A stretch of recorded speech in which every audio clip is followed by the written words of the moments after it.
قرار دلوایا، کافر قرار دے دیا گیا، کفر تو ہو گیا، اقلیت تو ہو گئی، لیکن وہ آج تک اپنی حرکتوں سے باز۔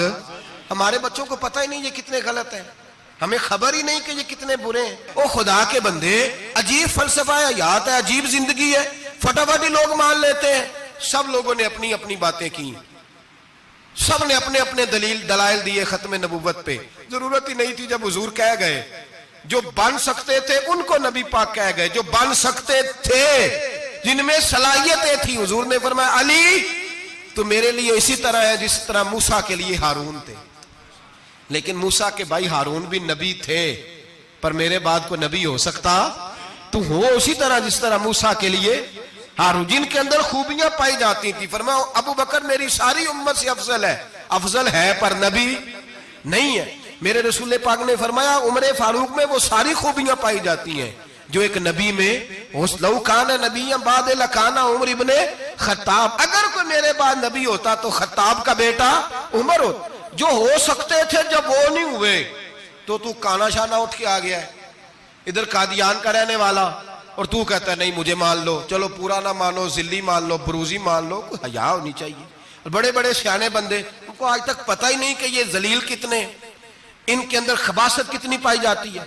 اپنے بچوں کو سمجھائیں جو بات عرض کر رہا ہوں۔ ہمارے اپنے شہروں میں جو معروف سکول ہیں ان کے اندر ایسے ٹیچر بھرتی ہونے لگے ہیں جو قادیانی اور مرزئی ہیں، جو گندے نظریات کے حامل لوگ، جو طرح طرح کی، آپ کو نہیں پتا، ہمیں تو شوق ہی بڑا ہے نا، بچہ ایف ایس سی کرے صحیح، جائے جدھر مرضی، بی ایس سی کرے بس وہ، اور بڑی جلدی لوگ مائل اور قائل ہوتے ہیں۔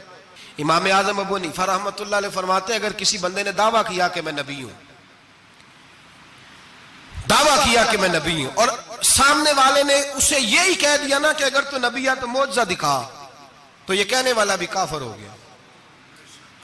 اس لیے کس نے تو دلیل مانگ لیا، یہ تو تھوڑا سا متفق ہوا ہے۔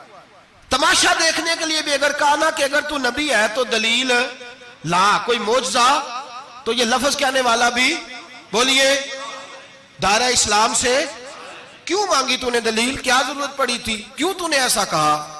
اتنا متفق کا عقیدہ ہے کہ تو مانگ، تو یہ بھی نہیں کہہ سکتا کہ چل کچھ کر کے دکھا، یہ بھی تیرے لیے جائز ہے۔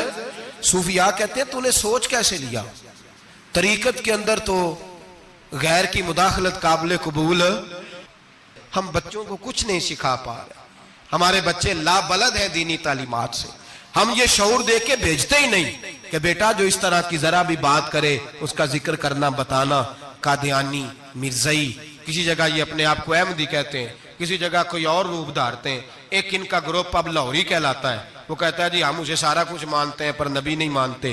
ہم نے کہا تم بھی تو بے ایمان ہو نا، کافر کو تو مان رہے ہو نا، چاہے مجدد بھی مانو، مفسر بھی مانو، مان تو ایک بے ایمان کو رہے ہو نا، کافر کو کافر ماننا ضروری ہے۔ اللہ نے کہا کل یا ایھا الکافرون، اللہ نے کافر کو کافر کہا ہے، تو کافر کو کافر ماننا یہ ضروریات دین کا حصہ ہے۔ تو لہٰذا اپنی اولادوں کو، نسلوں کو، آنے والے طبقات کو، بالخصوص کالجز میں، یونیورسٹیز میں اور ان جگہوں پہ جو لوگ تعلیم حاصل کرنے جاتے ہیں، ان بچوں کو خاص کر کے سمجھائیں، ان پر خاص دھیان دیں، توجہ کریں کہ وہ بچے ان چیزوں سے باز آئیں، پرہیز کریں۔ میں نے کہا کہ ایک بہت بڑا طبقہ، اور پھر ایک اور بہت بڑی تکلیف کی بات یہ ہے، ہماری حکومتیں یہ خیال نہیں کرتی کہ کوئی بند باندھا جائے، کوئی ایسا صورت بنائی جائے، کوئی جو ہے وہ ایسی ترتیب لگائی جائے کہ جو لیکچرار آئے یا سرکاری عہدے پہ کوئی شخص آئے اس کی جان پھٹک کی جائے، وہ کون ہے، اس کا عقیدہ کیا ہے، وہ کس نظریے کا ہے۔ ہمارے ہاں کوئی ایسا اندازہ نہیں، اس لیے یہ مرتد، یہ کفار، یہ برے لوگ پھیلتے چلے جا رہے ہیں۔ اپنی صفوں کے اندر ان لوگوں کو تلاش کریں۔ اور پھر ایک اور بات یاد رکھیں، کفر سے جب بیزاری ہوتی ہے نا، ان لوگوں کو احساس ہوتا ہے کہ ہم غلط ہیں، ہمارے ساتھ اظہار بیزاری ہے۔ ان لوگوں سے جو اظہار بیزاری کیا جاتا ہے اس کا مطلب یہ ہے کہ ان کو احساس ہو کہ ہم غلط ہیں، اور بہت سارے لوگ بس ایسے ہی ان کے پیچھے لگ گئے بلا وجہ، دیکھا دیکھی، دوستوں کی وجہ سے، ان کو پتہ ہی نہیں کہ یہ کتنے برے ہیں۔ اللہ کی بارگاہ میں یہ دعا کرتے ہیں کہ اللہ تعالیٰ ہماری آنے والی نسلوں کو ان برے اثرات سے محفوظ رکھے، اور اللہ تبارک و تعالیٰ ہمیں حضور کے ختم نبوت کے عقیدے پر پختگی عطا فرمائے ہمیشہ۔